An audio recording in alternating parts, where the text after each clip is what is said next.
Hello, everyone. Welcome to Podmas Day 6. I am so excited today. I don't know if any of you are following me on Twitter, and if you're not, you should be because Twitter is where it all goes down, right?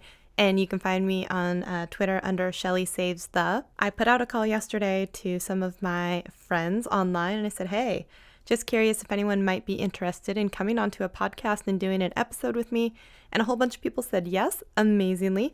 And what was really cool, while one of them was helping me set up my, I don't know, however you want to call this, a studio or an interface, I was like, well, wait, you're here. Do you want to go ahead and do a podcast episode? And he was like, yep. Sure, why not? Let's do it. And so I want to introduce you guys to a very good friend of mine. His name is Eugene Capon, and I'm going to put all of his links and information down in the show notes so you can go connect with him. We started talking randomly about a whole bunch of stuff, and then we decided we kind of took a turn for, just like we talked about yesterday, a whole bunch of different ways to make money on YouTube. I wanted to dispel the notion that you have to have a large following to be able to make a living off of YouTube. And you're going to see that that is certainly true in his case. And I want to get straight into the interview with him. So without further ado, please stick around and listen to the interview where I interview my friend Eugene. And then I will catch up with all of you at the end of the episode. All right. What is the general topic of your podcast? Wait, are you going to interview me on my own podcast? I tend to do that. Okay, so first of all, let me just say that having a podcast, so it was one of my goals to actually put out a certain amount of podcast episodes this year, and I've brutally failed. And I knew personally that I could not keep up with Vlogmas, just can't do it, right? And so I was like, I'm going to try and do Podmas because I'm trying to learn something and I'm trying to like stretch and grow, especially in this untapped uncharted territory. So I was like, okay, I'm gonna do Podmas and I'm gonna try and do a podcast every day up through Christmas. And then it was going to be originally my old podcast, my ideas was, just everything that has to do with, building your brand online, using social media for building up your business or, your own online presence, and then anything that has to do related to YouTube. So that's kind of in general where I'm going with it. But who knows? Who knows where it's going to go? We're only 5 days into Podmas. I mean, I can tell you right now that Topher and I have done 17 episodes of the Glitched VR podcast. And we've had people like Jimmy here and Jordan Jones and NSYNC and Molly McIsaac and Dirty Harry from 93.3.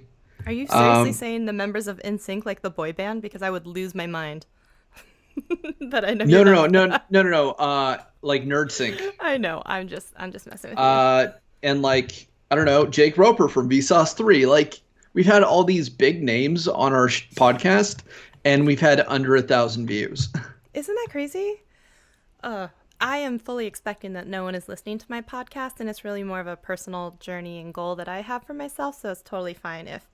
But I was also surprised today when I just put out the Twitter message. I was like, hey, is anyone interested? Because I think it'd be just boring listening to me talk for 25 days. And all of you guys were like, yeah, let's do it. I'm like, oh my gosh, this is going to be so much fun just talking with my friends. Right? Oh my gosh. And if you do every single day of Podmas, by the end, you will officially have more episodes in your show than we do of ours. And we've been doing it for 6 months.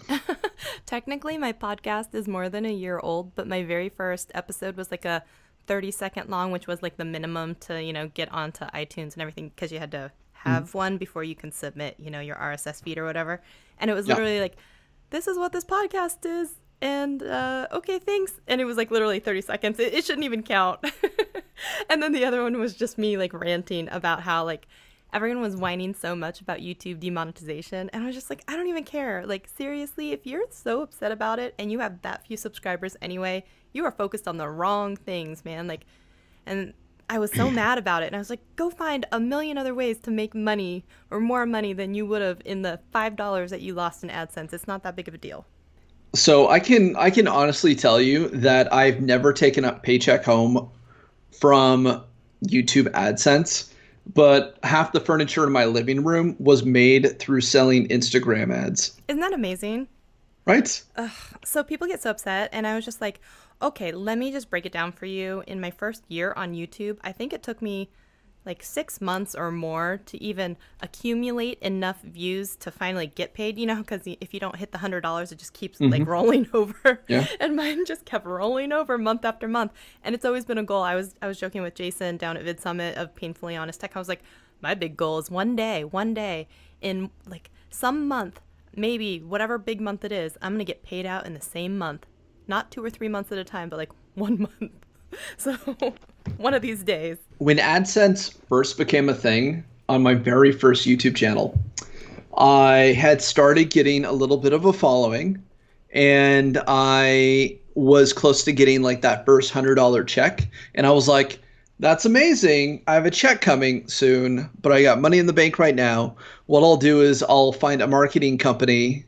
This marketing company hit me up, and I was like, I'll give them $100. They tell me that they can, get me so many X views for, that $100. Awesome.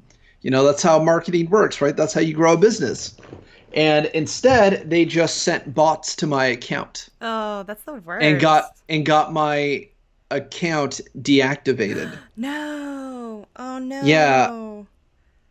yeah. And it took me 3 channels later to get an actual like audience again.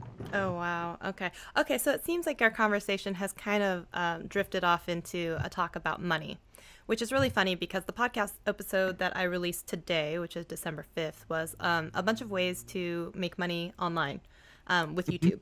And I was saying on this list of like maybe 10, 11, 12 different ways that you can make money, AdSense was the very last one. And it was like, please don't even like think of it as like a way to make a living. Just think of it as icing on your cake or something.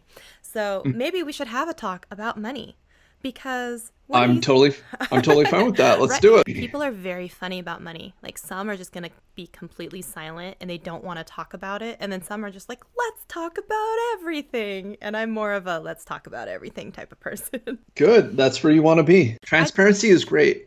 I totally agree. And I'm so tired. This is just a personal rant, though, where so many of the people are like, oh, I can't talk to you about that. Or like, oh, I mean, I understand everyone's numbers are completely different, but some people are just buttheads about it. I don't know. That's how I feel about it anyway. Okay, let's talk money. So, should we start with the actual requirements for AdSense? But of course, so YouTube has their new monetization requirements. You got to have 4,000 hours of watch time. You have to have 1,000 subscribers. What did you think when the new rules came out? I think it's a good thing because anybody who can't reach those very minimal numbers to begin with isn't going to be getting a paycheck anyway, right? End of sentence. That's exactly how I feel.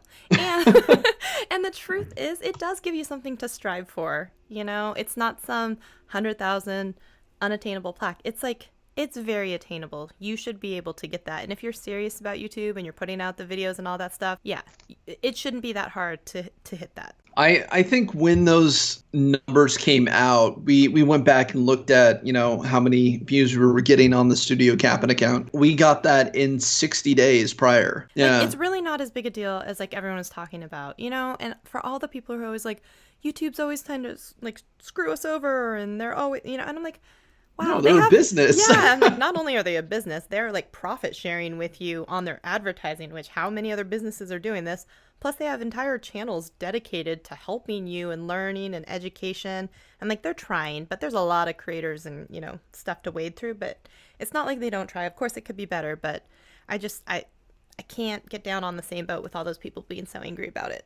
I mean, if you look at any sort of other social platform, I don't see as a robust creator support program put in place as YouTube has.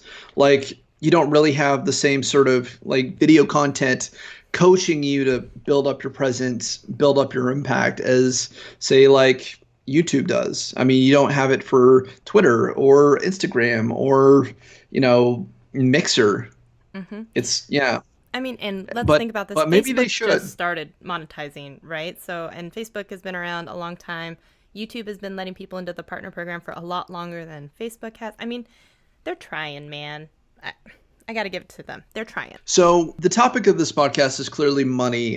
Which way do you want to go with it? We can definitely stick with YouTube, or we can talk about how users or people trying to make money through creative means should be going to other sources to bring in that advertising. And I think this is a very interesting topic because you are a full-time, I don't want to use the word YouTuber because Andrew Edwards would be so upset with us, but you are a full-time content creator focusing a lot on YouTube slash, all the other stuff that you got going on. Yeah, it's interesting. Yes, I am a full-time content creator, but I have never once taken a paycheck from YouTube. Yeah, no, this is exactly what I want to go after because a lot of people think and equate a high subscriber number with the ability to make money, or that's the only way they're going to be able to have enough attention to be able to make a living off that. And I want to have people hear your story more because I think it's fascinating because when you look at your YouTube channel, it doesn't have the most subscribers, and you've had opportunities that have been afforded to you. Like, I want you to tell people about the awesomeness that was, down at VidCon and the stuff you got to do, and I got to go visit you, and the other opportunities you've gotten, like speaking, all while having a smaller following technically on YouTube. So I want you to tell your story a little bit. Okay.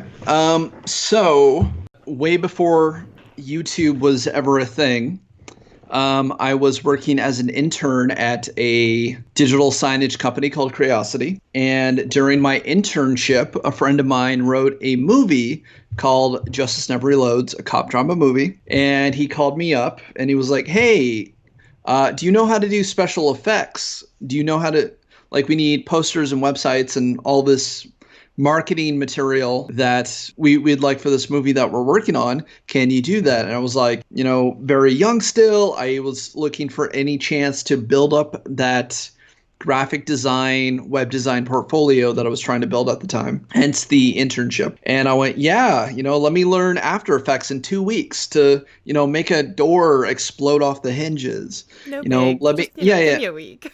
Yeah. I love how you're just like, I can do it. Oh, absolutely. Well, you need that can-do attitude if you want to do anything in life. And I really think having that attitude has, really been beneficial as far as, trying to achieve anything. A couple weeks later, they took a look at all the stuff I sent them and they were really impressed. And they went, hey, do you want to be in the movie? And I was like, as what? And he went, oh, Warehouse Thug number 2. Not number 1. You weren't ready for that. Just number 2. No. So my buddy Chris Monroe, who was also working on assets and stuff for them, and who was also in the same internship as me, him and I, we agreed to be in this movie together. He was Warehouse Thug number 1. I was Warehouse Thug number 2. And we got in my car for a weekend and we drove to the other side of the state, where my buddy Joey Clift, who's now a writer on The Nerdist, and he's done stuff for DreamWorks, and he wrote a Bugs Bunny cartoon, and I'm just super proud of that kid's entire career. We went there to this set. It was in a big parking garage. It wasn't actually a warehouse, and the scene was actually just hilarious. It was they put me in these glam rock pants, and I had a wig, so I had long hair, and I was 19 at the time, so I had a six-pack. I definitely don't now. And I had a leather jacket with a panther on the back, and they gave me a fake knife. And my buddy Chris was in a no shirt and suspenders and a eye patch, and they gave him a giant hammer. And the two buddy cops come in with the female cop named Mahoney and the rookie cop who they named Rookie Cop. And you see bad guys run up and they grab Mahoney and the rookie and turn him off while the two main cops are talking. And they're like, hey, did you notice Mahoney and the rookie just got kidnapped? Damn, I thought I was having a non-flashback. You're clearly in your 20s. It's weird to me too. It was clearly a college film. Yeah. Even though they were playing 40-year-old cops, they were making fun of the fact that everybody there was, 18, 19, 20, 21. Just kind of in that weird age range. And so fights happen, and I get a cup of coffee thrown in my face and I hit the ground and I start screaming as if a real cup of coffee had been thrown in my face. And they're like, "Oh, dude, are you okay?" I'm like, "Yeah, I'm acting." Just I was like, acting. "Oh, Just acting. No yeah, big yeah. deal. Oh, oh, you can act?" I'm like, I didn't know if I could act until like that moment. And so like, oh, okay, keep doing that again. We'll refilm that. Sorry, we had to stop because we thought you were, actually hurt. And I was like, oh, okay. Well, it is nice that they were concerned. Oh, They didn't let the absolutely. whole thing go through, and they're like, "Oh, dude, you're not okay." Well, that and I don't think they had insurance. Oh, yeah, that's Yeah, probably yeah. not good. But the cup of coffee gets thrown in my face by this cop. Camera turns back to the cop and he goes, "What a wuss. That was decaf." That's actually kind of funny. Oh, no, excellent writing. Excellent writing. And a couple months later, this film got done. And about a year later, it went to the Wazoo International Film Festival. And because I had worked on this project both as a actor and doing like motion design and VFX work, I got to go sit on the big panel. Oh, that's so Yeah. cool. And We've never again, actually talked about this. oh yeah. This is Uh cool. yeah, so this is actually how I got into like acting and being on camera and stuff. And so by being on this panel, there were people honestly interested in what we were contributing to this on-screen piece of media. And I was like, this is the greatest feeling in the world. How do I keep doing this? Is that when you decided to go to college at Evergreen, or were you already doing that? No, no, no. So what happened next was I got a contract at Curiosity to be their art director for a year. Oh my God, shut up. And you're like 19. You're young. Yeah, yeah, yeah. Oh yeah. The things you learn about your friends when you force them to be on podcasts with you. So what had happened with that internship was it was 2 hours away from my home. So I couldn't drive back and forth there every day. And it was, you wanted to put in as much time into your internship as possible. You had to be there on site. You couldn't do a lot of it remotely. No, I didn't have a Ooh. computer or Oh. the equipment. I mean, in college, I'd used all their stuff, all their resources, got the internship, had to use all their resources. And because it was so far away, I slept in the lobby on their couch Monday through Friday. Shut up. That's No. amazing. This is that like move to Hollywood with $5 in your pocket type of story. Oh, absolutely. You're gonna make it work. I remember once listening to I don't know if you ever watched it, but Daft Punk. I know of them. Yes, when they put out their album, the one it sounds dumb to say when they're wearing the robot helmets and stuff, but the album that had Get Lucky and all that kind of stuff, they Hmm. had a particular track on there. I think you said it's like My Name is George, and he was talking about his early days when he was becoming a DJ and he was trying to become known on the scene, and he would drive, an hour, 2 hours away and end up doing a set that was maybe 15, 20 minutes at some nightclub at like the last slot of the night, but he would be Hmm. sleeping in his car all the time. And he's like, those are the things that you do when you're passionate about trying to do more of what you love. Oh, absolutely. Absolutely. After the internship, and after my year as an art director, I had a really cool conversation with I don't want to say childhood friend, but a guy who I was in Boy Scouts with as a kid, named Benji Travis. Oh, from Video Yeah, Influencers from up in Video Influencer. Marysville. Yeah. They were mentioned in two of my episodes. One as like books that you should read if you're kind of Mhm. becoming a YouTuber with YouTube secrets, as well as maybe channels to check out if you're an up and coming YouTuber. So I mentioned them twice. Oh, nice. Yeah. Yeah, I've known Benji and Judy ever since they like started their YouTube journey. I was actually at their house this last week. Google gave them a 180 camera and they needed me to come over and show them how to use it. I am not even like surprised to hear you say that because literally if anyone who's listening to this podcast, it was totally Eugene who helped me set it up so that I could record it.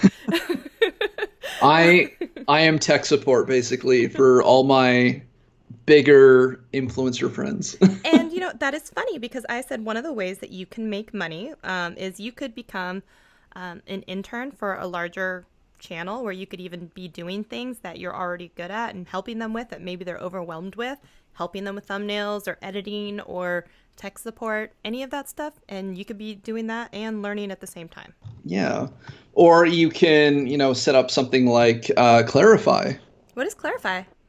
Oh, so you can actually, so Clarify is basically a calling service. So if you need to speak with a executive of a company to like get their feedback on a specific product or help with, I don't know, whatever you might need help with, maybe like say you were a YouTube certified person of interest and somebody went, hey, I really need help with my YouTube channel. Who do I know that's, certified? You can go on there, you can go YouTube certified influencer, and, you can set up a meeting with them. You know what? I think And, I just and got an email about a service like that. About setting up something like that, exactly. Where they were like, you can answer the people's questions, you can set up video Skype calls, you could do any of this stuff. And I bookmarked it for a go back and look at this later. That sounds maybe exactly like what you're talking about, actually. I would not be surprised if it was the same thing, actually. I would be surprised too if it, I was just shown it yesterday and then I signed up and I got approved this morning. That's amazing. Okay, I'm kind Yeah. of curious because I literally just got the email a couple days ago. I wonder if they hit us both up in the same time. Hmm. Might Possible. be, maybe. Okay. And then you can set like your hourly rate. So say you charge $200 an hour and their phone call was, 37 minutes. And then whatever that equates to your hourly, that's how much you get paid, or that's how much they'll pay you. That's so cool. Yeah, I was saying that you could try and set up something even like on Teachify or through Patreon or all of these other ways to make money besides AdSense. Now, we haven't even touched the surface on the thing I want to talk to you about. You got flown down to VidCon and you got to do something extremely, extremely cool. And I want you to tell people about that. We're going to be like so over on time, but if you have a minute, tell people about this because it's so cool. So my real claim to fame, as far as anything goes, is I created and sold the first in VR talk show, in virtual reality talk show, to ever be ordered by a network. I created it, and I after we did one season on Alt Space went under financially, and High Fidelity reached out and was like, "Hey, can we order a season from you?" And we're like, "Nobody's ever ordered a season of a in VR anything." Mm-hmm. So we were like, "Oh, okay." I mean, we weren't the first VR talk show that actually goes to. It's like this show on VR Chat, and then there was also like the Woo Show that only had like 4 episodes. But And do then you say, show me the money? well, they were like, "Hey, we really want you to do your show on our platform." We're like, "Yeah, but with AltSpace, we're able to just plug and play everything. With your platform, we need like 60 days to build everything out. We just don't have the time or money to do that." And they're like, "Well, what if we order like a full season from you? What if we order 6 episodes and, you bring on your celebrity friends and do the show from inside our platform?" You had some awesome stars. Tell them Yeah, who you yeah. had, like Uh, including iJustine. Yeah, we did have iJustine. That is so amazing. The podcast had, so after it being an NVR talk show, we turned it into a podcast where we've had pop star Jordan Jones. We'd have Jake Roper from Vsauce 3. We had Andrew Edwards, Barnacules Nerdgasm. We were trying to get Roberto Blake, but we had some scheduling issues. But, it's been like a continuous journey of like finding all these amazing influencers who are like, yeah, I do podcasts and collabs all the time. This is something new. Completely. Like this, yeah. And so anytime we get like an influencer coming on the show, I have to spend a day to 3 days building an avatar that looks just like them for them to use on the show. Well, it's so cool how you did that. But tell them about the opportunity that you got at VidCon. Oh, so what happened at VidCon was we got sponsored to go, and we were part of a room full of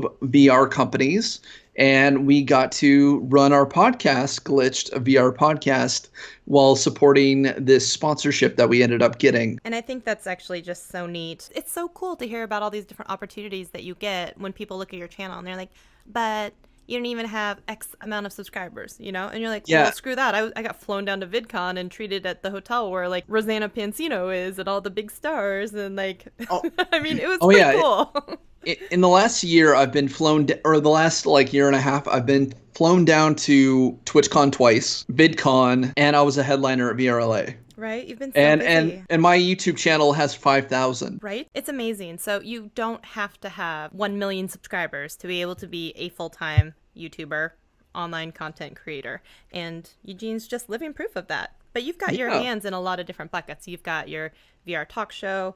I want you to talk a little bit about the how did you become like the face of like all of these stock photography VR sites? I mean, just this little fun experiment that you and your girlfriend were doing. I think it's hilarious.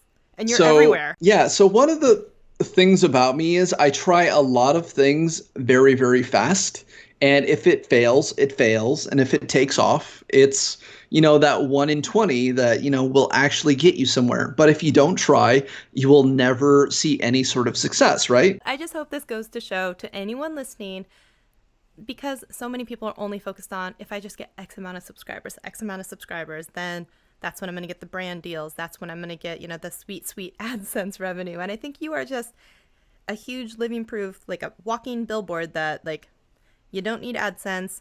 You don't need 1 million subscribers to be making a full-time living off of YouTube.